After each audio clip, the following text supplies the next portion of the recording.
अगर जीवन अनुशासित नहीं है, मतलब हम मन और इंद्रियों को कंट्रोल में नहीं रखते, मनमानी आचरण हो जाते हैं या अधर्माचरण हो जाते हैं या समय व्यर्थ नष्ट करते हैं, बहुत बड़ी चूक है। तो हम जिन कार्यों को कर रहे हैं वो भगवान की सेवा ही है, कि कोई भी कार्य हो। अगर हम स्मृति ये रखें कि हमारे कार्य का उद्देश्य धर्म है, हमारे कार्य का उद्देश्य समाज सेवा, देश सेवा है, और इससे हमारे भगवान प्रसन्न होंगे, और नाम जब कर लें तो वो सामर्थ्य आ जाएगी कि अभी क्या है, जैसे हम कार्य में व्यस्त हुए तो हमारा मन कहता है हमने कार्य कर लिया, अब हमें मनमानी करना चाहिए, मनोरंजन करना चाहिए, और वो हमको गिराता है, हमें अधीन करके अपनी मनमानी कराता है, हमारा संयम बिगाड़ देगा, हमें धर्म मार्ग से हटा देगा। अगर नाम जब चलता रहे तो सच्ची मानना, नाम आनंद सिंधु है, अद्भुत आनंद है उसमें। बड़े से बड़े कष्ट को भी सहने की सामर्थ्य नाम में आती है। बड़े से बड़े प्रतिकूलता, जैसे आप सेवा में हो तो सब जगह अनुकूलता ही थोड़ी मिलेगी, आप सेवा करोगे सामने से प्रतिकूलता आएगी। हम उस प्रतिकूलता को तभी जीत सकते हैं जब अध्यात्म में हमारा प्रवेश हो, नहीं तो टूट जाएंगे। अगर आप ठीक चल रहे हैं, कोई पापाचरण नहीं कर रहे, कोई कानून विरुद्ध आचरण नहीं, तो आपको भय नहीं लगना चाहिए। भय क्यों लगता है? जब हम, पक्की बात, कोई जानता नहीं पर गुप्त रूप से कहीं ना कहीं मुझसे धर्म विरुद्ध आचरण हुआ है, हो रहा है, तभी भय मेरे हृदय में व्याप्त होगा, अन्यथा हो ही नहीं सकता।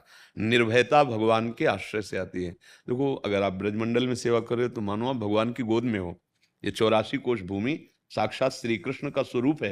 ये ब्रज भूमि बड़ी दुर्लभ है, और यहाँ सेवा मिली है तो ब्रजवासी और संतजन पूरे 84 कोष में, अब जो भी आता है हमारी महारानी जी के महल में, इस ब्रज में, वो भगवत भक्त ही होगा।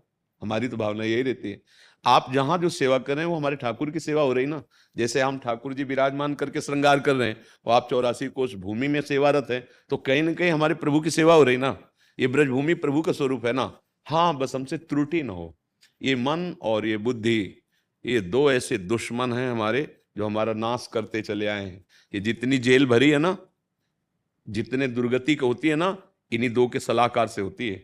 बुद्धि और मन मिलके जब हमको गलत सलाह देते हैं, ये भोग लो सुखी हो जाओगे, ये पी लो, ये खा लो, ऐसा कर लो, वैसा कर लो, आप सुखी हो जाओगे, वही हमसे पाप बन जाता है, वही हमसे अधर्म बन जाता है। तो हमारी मन बुद्धि को कौन शासित करे? ये कोई बाहर की बात तो है नहीं। एक शासन कर सकता है बस, दूसरा नहीं, वो नाम। अगर आप राधा राधा या कृष्ण कृष्ण या जो नाम आपको प्रिय है वो नाम जप कर रहे हो, तो आपकी बुद्धि पवित्र होगी। पवित्र बुद्धि सही निर्णय करेगी और मन को गलत मार्ग से बचा लेगी। आप निर्भय हो जाओगे, आपको सुख मिलने लगेगा। आपको धन से सुख नहीं मिलेगा, पद से सुख नहीं मिलेगा।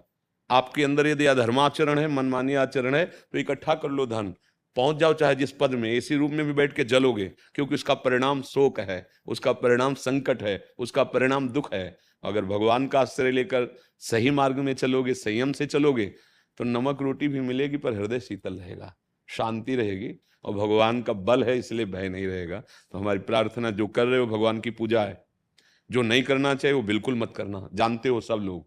हाँ, इसके लिए बल चाहिए तो नाम जप, राधा राधा हमारे तो प्राण धन राधा राधा है। आपको जो नाम प्रिय लगे नाम जप करो। प्रार्थना है ये नशा ना करो, जैसे आजकल बहुत चला है ना, शराब पीना, मांस खाना, एक गंदे आचरण करना। भैया ये कभी तुम्हें सुख नहीं देंगे, ये तुम्हारे जीवन को नष्ट कर देंगे, तुम्हारी बुद्धि को भ्रष्ट कर देंगे। नशे से, गंदी बातों से बचकर जो कर्तव्य कर्म है वही पूजा है। और अगर नाम जब कर ले गए तो इसी जन्म में समस्त दुख मिट जाए।